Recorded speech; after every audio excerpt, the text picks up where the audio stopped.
What's up, ladies and gentlemen? Jimmy here. Today is the 12th of October. It's a crazy week, a very, very crazy week. $20 billion wiped out from the crypto market. More than 1.6 million traders were liquidated. Look at this spike here. Look at this spike. Look how it stands out. It stands out from all these other liquidation events. I mean, if you look at this one, it's a giant. I mean, there's no comparison, right, with all these other liquidation events. And still, a lot of people, a lot of money got wiped out here, in all these other liquidation events. But it's nothing what happened last Friday. And you want to know the crazy thing? I haven't seen anyone talking about this. The $20 billion that get wiped out is probably higher. Why? Because not all centralized exchanges, one, do provide liquidation data. Secondly, are not very accurate with providing liquidation data. Benzo from Bybit has said this a few times. So I do believe this number is actually higher.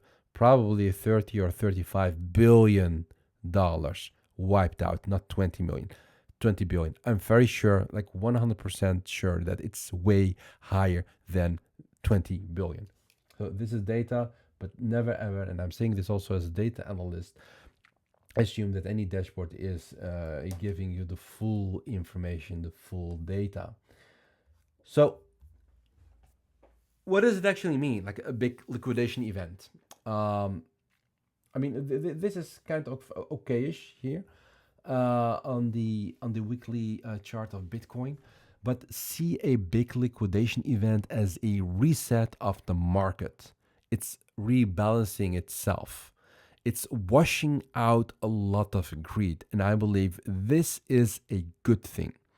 I've been saying this for a long time, but anyone who's thinking that he can ride this market with leverage, even it's 3, 4, 5 leverage, for a long time without risk management, is going to lose a lot of money. This cycle is not for trying to make a lot of money through leverage. Only if you have a system, okay. But I know there are a lot of people, they don't have a lot of money, or at least they think they don't have a lot of money. So what do? They do leverage trade. They're gonna buy 4 or 5 coins with 4 or 5 leverage, and then they hope that they can sit this out for many months and making a lot of money. No. If this is your mindset, I find it hard to be harsh, but that's really stupid. You're a fool if you think you can accomplish this. Hell no, this is possible. Look at Ton. Look at this crazy wick. I mean, there were many other coins that, I mean, no way you could survive this even with 2, 3, 4, 5 leverage. So much shit happened last Friday. You should really see this as a lesson. See this as a lesson. Stay away from leverage, especially if you are not experienced and especially if you don't have an edge when it comes to trading. So I want to go back to my Bitcoin chart. Look, this is the Bitcoin chart, obviously. Ask yourself now the question, what do you see here? What do you see here? Structurally, what has changed? Nothing. That's the crazy part. More than 20 billion, probably 30 billion dollars wiped out from the market. More than 2 million traders were liquidated. And what happened with the Bitcoin chart? Structurally, on the daily, nothing. It's still beautifully intact. And this is a sign of strength. And by the way, this is the Coinbase chart. On the Binance chart, it looks a little bit different. Longer wick, bigger wick, but still, see how it quickly bounced. I mean, that's just a sign of strength. And also another thing I want to share here with you and to remind you is the 8th of May was actually a special day because ever since Bitcoin hasn't closed below the 100K mark. I'm not talking about wicks again. I'm talking about the closing prices. you should know now by now. The closing price is the most important piece of information on your chart. When it comes to price action, it's closing price, and then you can look at, opening or the wicks. But it's the closing price that matters the most. We haven't closed below that 100K mark for 157 days. I mean, that's a huge, huge accomplishment. So, structurally, nothing changed. Last Friday, a few days ago, I was with some friends from Wolf Crypto, or Crypto Wolf, Wolf Crypto, and I told them if we can take out this low, I'm gonna open a long position, and so I did. Because why? Because I believe in the strength of swing failure patterns. They don't come that often, and when they come with a lot of fear, they come with a lot of thought, they come with a lot of panic, a lot of anxiety, a lot of regret, a lot of, the urge to revenge trade. It comes with a lot of negative emotions, and you want to capitalize on these emotions. By the way, emotions in themselves, I'm a firm believer there's nothing wrong with them, because I believe we are wired for emotions, period. Neurologically, biologically, psychologically, we are wired for them, but we are built to regulate them. And the funny thing is, most traders, investors, they don't know themselves or their emotions, so let alone that they are able to regulate themselves, their own state. And I'm saying this as a trading psychologist. And maybe you're asking me, well, what the fuck, Jimmy? Why are you saying this? Well, it's because of this. What do you see here? I mean, you should be blind if you don't see what I'm seeing. But what do you see here since cycle low? What do you see here? I'm going to give you 1, 2, 3, 4, 5 seconds. What do you see here? A lot of ranges, a lot of rectangles, okay?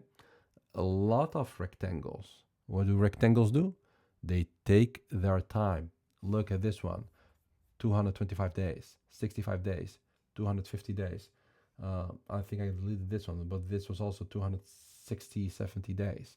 People, they don't like this kind of price action. Why? Because they see this as uncertainty. But if you see the pattern, you shouldn't see uncertainty. You should actually see more a higher probability that we're going to continue like this, forming a strong base before the next leg up. That's one. Secondly, every swing failure pattern created a beautiful opportunity to massively buy or long Bitcoin.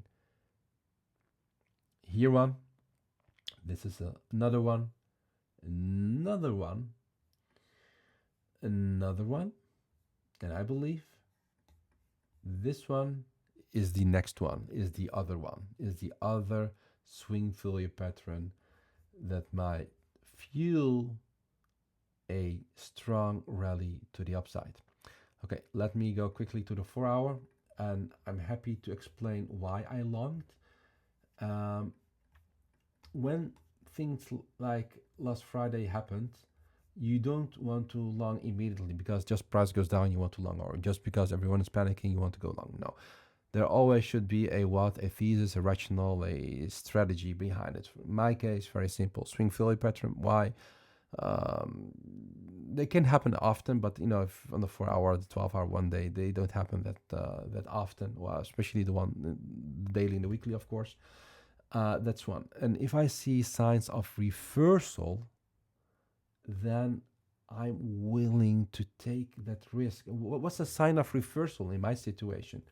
Well, it's this. We see a little, it's basically the first one. Big wick taking out all these lows. That's one.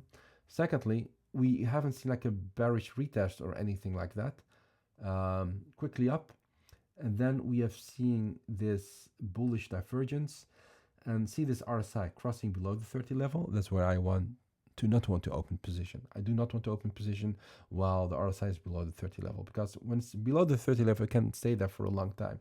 But when I see a bullish divergence on the 4 hour chart, On below the 30 level, that's interesting sign, but it's not for me the trigger. The trigger is actually when the RSI is crossing the 30 level. That gives me enough confidence to open a long position. Easy as that. I just gave you one of my, I don't want to say my top secrets, but it's one of my easiest trading strategies. And for this, you need what? Healthy mindset, some patience, some money, and you don't want to be too obsessed with the trade. That's all. Um, oh, by the way, another thingy that you could do is, breakout on RSI in a 4 hour. Well, this is a breakout. So this basically, again, confirms, the thesis I previously just told you, right? Crossing the 30 level bullish divergence. But this is a very good sign. I love what I'm seeing there. Look on the 12 hour. This is also a very beautiful sign as well. But I zoomed into the 4 hour chart. And I also told my friends last Friday, and I wasn't aware, right, about the liquidation event. It happened, I said this before the liquidation event. Take out the low, see reversing signals, long. That's all. Ethereum. Look at this chart very quickly. Look at this chart and see what do you see here. What do you see here? It's locally like a uptrend. Yeah, okay. Since April. But what else do you see here in the weekly chart? Very simplistic. See this potential closing price of Ethereum and see this opening price of Ethereum. Ethereum closed a little bit below the opening price of last week candle. Try to see this in perspective. See this long wick and see how it tapped into this level and quickly bounced.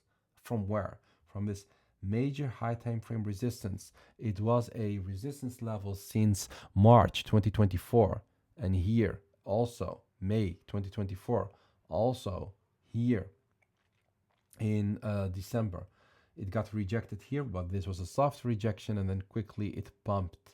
This looks in my textbook as a good, healthy price action.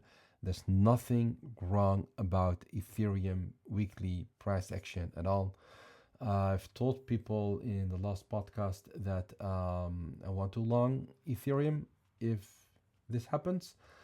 I decided to not long not because I do not believe my thesis or that Ethereum cannot go up. I believe that it's a high probability that we're gonna see 4,700, maybe even higher in the next few weeks. But it's just that my funds are limited, and I decided to focus more on the Bitcoin trade rather than Ethereum trade because I this year I just have a higher win rate when it comes to trading Bitcoin, as I believe it's easier to read, or at least in my mind, it's easier to read, easier to understand, and easier to anticipate and to react on on the chart. This is Ethereum against Bitcoin. Look at for now for this chart. I want to go back to the weekly chart, and I want to remind you and myself to this parabolic downtrend. And I was sharing this for a long time, and I even was seeing a lot of other influencers, if you will, sharing the same chart, not giving me credits for that, but I don't mind. What I want you is, I want you to become a better market reader, but also a better trader. This is a parabolic downtrend. What is this? See this arrow here. This here, basically, this for my blind homies. This candle here basically tells you this is the end or the potential end of this parabolic downtrend, which lasted for many, many years. This price action, ask yourself, this price action, is it different from this price action? And this price action, has this price action happened in this parabolic downtrend? No, no, and no. So what is this telling me? This is telling me that this structure here, I do not want to fade this structure. See these higher lows? Beautiful. This is a major resistance level for Ethereum. I don't mind if you call me crazy, but Ethereum very easily could do 20, 40% in 2, 3, 4 weeks. And I believe if we can reclaim this level here, this 0.04, I could easily see Ethereum heading towards 0.046 and even here around 0.05. I know that's a 44% move, but look at this chart. And there's another reason for me to believe that this can go higher. But first, the total 3.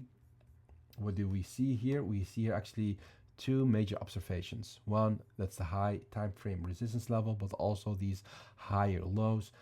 For now, I would give the benefit to the benefit of the doubt to the higher low structure, in the sense that I do expect a breakout, because look how we were tapping into this level. We got rejected, and I consider this as a quite strong hard rejection. And then we are hovering around this level for quite a while. So, and see this long wick. This gives me now it's actually signaling to me I want to go higher. I do not accept the resistance to I'm not accepting the rejection from that resistance level. I want to go higher. If this breaks out, real magic happens, and that would be the real start of a real altcoin rally. Nobody knows how long this will last. By the way, the total 3, it means no. In this market cap, no, we do not take into consideration Bitcoin, Ethereum, and in this case also no stable. So this is the pure total 3, and I don't think it looks terrible at all. This is the Bitcoin dominance without the stables. I was sharing this also last Friday during the podcast. I mean, I should say the spaces.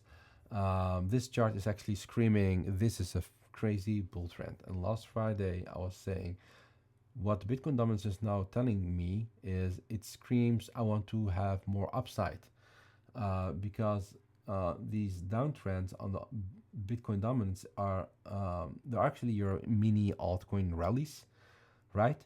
But they're always, or not always, since this actually with this was a good down move, but most of the down moves are very temporarily, right? 4 or 5 weeks and then up. This was a good move, but look what it's doing here right now, as it's once say this is my higher low, I want to go higher. So I would be a little bit careful with altcoins, and this pretty much aligns also with the total 3 here. I will be a little bit careful with altcoins as in altcoins versus Bitcoin. This is Ulster. I don't believe this is a chart I want to capitalize on. Not yet. Zach, look amazing. I mean, look at this chart. This is beautiful. This is just pure strength. I was very much surprised, to be honest, but this again gives me a lot of hope for many other privacy coins. So with that said, biggest liquidation event ever. And by the way, if you like this video, smash that like button and drop a comment. If you have chart requests, I'm always happy to help you guys out. We washed out a lot of greedy traders. Often when the market resets itself, see this as more as an opportunity than thinking that this liquidation event will continue. Of course, tomorrow, Monday or Tuesday, Trump can say a very stupid thing and the market goes down, or China will come with new policy against the United States. Things can go down. Something happens in the European Union or in the Middle East.